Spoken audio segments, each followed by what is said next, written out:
یہ کہ ابھی آپ کے ساتھ معاہدہ کیا ہے حکومت پاکستان نے 20 اپریل کا، اگر یہ لوگ سفیر نہیں نکالتے تو پھر آپ کا اگلا لائحہ عمل کیا ہوگا؟ اس میں اب کیا صورتحال ہو سکتی ہے آپ خود بتائیں کہ پہلے تو ایک مسئلہ تھا نا، یہ کہتے ہیں کہ جی یہ ٹائم نہیں دیتے، ہم نے پہلے بھی ٹائم دیا، پھر انہوں نے 2 مہینے کی مہلت مانگی، ہم نے صرف اس بنیاد پہ وہ مہلت دی کہ ہمارے بابا جی کی خواہش تھی کہ سرکاری طور پہ اگر توہین کی ہے کفر نے تو اس کا جواب بھی پاکستان سے سرکاری طور پہ جانا چاہیے۔ تو اگر ہمارے وزیر اعظم نے بات کی، انہوں نے کہا کہ جناب ہم 20 اپریل تک جو ہے اس کو کابینہ میں رکھیں گے۔ آپ مجھے بتائیں کہ اگر ملک کا وزیر اعظم معاہدہ کر کے منحرف ہو جائے اور ملک کے ذمہ دار باقاعدہ جو سلطنت چلانے والے وزراء ہیں وہ بات کر کے اپنی بات سے منحرف ہو جائیں، آپ پوری دنیا کے سامنے امیج کیا رکھ رہے ہیں ملک کا اور اپنے ایمان کا؟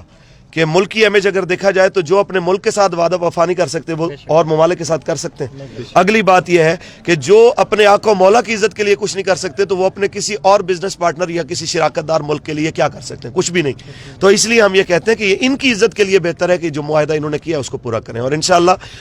اگر اول تو انشاءاللہ میں امید ہے کہ مالک کریم وہ خود اپنے حبیب کی عزت کی حفاظت فرمانے والا ہے۔ ہم بڑے پر امید ہیں کہ انشاءاللہ 20 سے پہلے اللہ تعالیٰ انہیں ہدایت دے گا۔ بصورت دیگر ہم ہر طرح سے تیار ہیں، سحریوں افطاریوں کے لیے بھی تیار ہیں، وہاں پہ تراویحوں کے لیے بھی تیار ہیں، اس جگہ پہ بیٹھنے کے لیے بھی تیار ہیں، اور اب کی بار اگر جانا ہے تو کوئی مذاکرات نہیں ہے، اب سفیر نکلے گا تو پھر ہی۔ ایک طرف انہوں نے آپ کے ساتھ وعدہ کیا ہے، دوسری طرف یہ ان کی فنڈنگ کروا رہے ہیں فرانس کی پاکستان میں، تو اب اس کو کیسے لیتے ہیں؟ ایک طرف سے وعدہ کیا ہے، دوسری فنڈنگ کروا رہے ہیں۔ دیکھیں جی، ایک ایسا سوال ہے جو ہر ذی شعور کو سمجھ آ جانا چاہیے۔ اگر ان کے اندر رائی کے دانے برابر بھی غیرت دینی ہوتی اور غیرت ملی ہوتی، آپ مجھے بتائیں کہ آج عمران خان کے خلاف بولنے والا کوئی بندہ اٹھ کے اگلے دن کہے یار کہ وہ ایک الگ چیز ہے کہ میں نے بول دیا، یہ 5 لاکھ کا چیک آپ کے لیے میں بھیج رہا ہوں، کیا اس کے وزیر قبول کریں گے؟ وہ کہیں گے جی ہمارے لیڈر کے خلاف بولنے والے ہم تیری امداد پہ تھوکتے بھی نہیں۔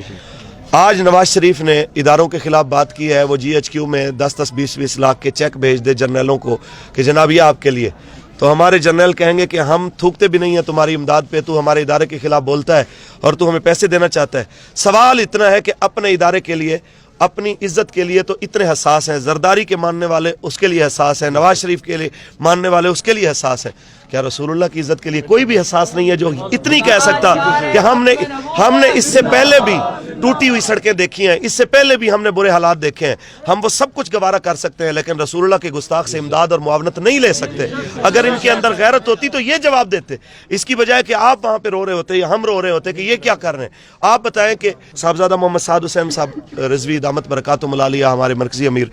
انہوں نے بڑی خوبصورت بات کی کہ مسجدوں کے گلے کی تم حساب لینے آ جاتے ہو، مدرسے کی فنڈنگ کا حساب لینے آ جاتے ہو، تم صرف ہمیں آج تک جو 70-72 سال سے تم ملک کے نام پہ، عوام کے نام پہ دنیا سے بھیک مانگ رہے ہو، قرضے لے رہے ہو، ہمیں صرف ان قرضوں کا حساب دے دو، ہم بھی تمہیں سارے سسٹم کا حساب دے دیتے ہیں۔ یہ کیا بات ہوئی کہ جو کھاتے ہو عوام تک وہ پہنچتا نہیں ہے، وہ تم کھا رہے ہو، وہ تمہاری جائیدادیں کہاں بن رہی ہیں، وہ اس میں صرف سیاستدان شامل نہیں ہیں، اس حمام میں سارے ایک جیسے ہیں۔ لیکن ہم یہ کہنا چاہتے ہیں کہ ہم نہیں چاہتے کہ ہم سب کا نام لیں، ہم کسی کے بارے کسی کی پگڑیاں اچھالیں، لیکن ہمیں اس حد تک مجبور نہ کیا جائے کہ آپ اغیار سے پیسے لے کے رسول اللہ کی ناموس کا ہی سودا کرنا شروع کر دیں، اس حد تک نہ لائیں کہ قوم آپ کے گریبان پکڑ لے۔ ہم یہ کہتے ہیں کہ حکمران خدا کا خوف کرے اور رسول اللہ کے نام پہ جو ملک بنا ہے، یہاں پہ رسول اللہ کے دین کے احیاء کے لیے جو لوگ چل رہے ہیں ان کے احساس کو